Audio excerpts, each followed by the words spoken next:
spring flowers and spring cleaning and chocolate eggs and hot cross buns, and yet each of those things that I just mentioned is actually very dangerous for your pet. To tell us how to keep our pets safe this Easter is Kimberly Vermillion from the Arizona Animal Welfare League and her little friend Hopper. I know, look at him. He slept like a little bunny. Look how his little paws are up on your leg. I can't.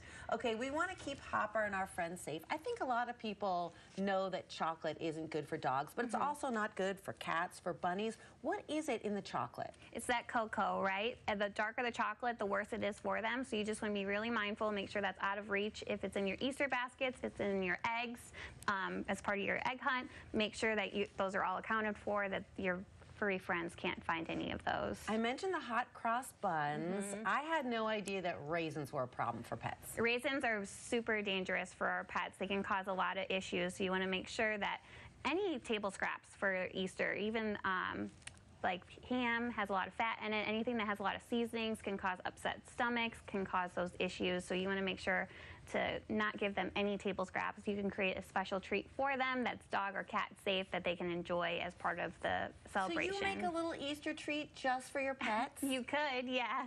That's adorable. Look, I don't want to brag, but I think Hopper loves me. Yeah. And I think we're bonding, and I don't know if you're going to be able to take him back. People have Easter baskets. Here's one, and then there's that traditional green plastic grass that's always in baskets. And we should be concerned about both the paper and the plastic decorative grass?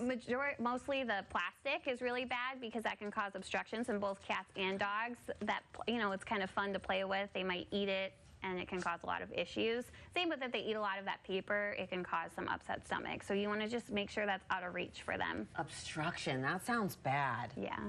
I've always wondered this. You walk into the room, I've never had a dog, I'm a cat person, but you walk into a room and you hear this from dog people all the time. You see the empty bag of chocolate chips. Your dog is clearly eating that. You know it's trouble. What do you do if you discover that your dog is eating the fatty ham, the chocolate, the spice, the raisins? Reach out to Poison Control. There's poison controls specifically for pets that you can reach out to and be able to share that information. They can tell you what you need to do or if you need to go to the emergency vet.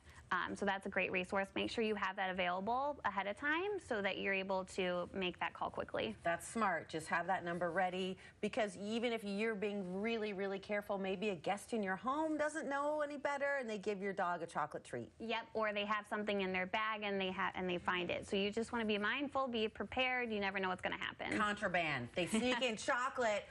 Everybody cleans. You're having people over on Easter Sunday, or you're just doing spring cleaning.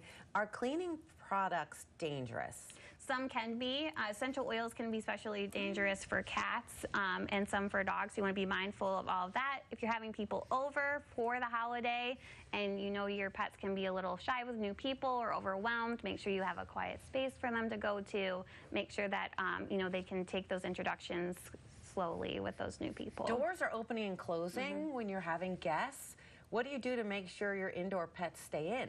So you can create a barrier, have a fence up or a gate up so that they can kind of stay behind it. They can also take those introductions slower with those people as well. Is Hopper available for adoption? He is. Hopper is 4 years old. He's ready to spend Easter with his forever family, so you can come on down to our main shelter to meet him this week and hopefully spend Easter with him. Hopper is a perfect Easter dog. He's got Hop right in his name, and he needs a forever home. If you're interested, reach out to Arizona Animal Welfare League. And Kimberly Vermillion, thank you so much for the great tips. Thanks for having us.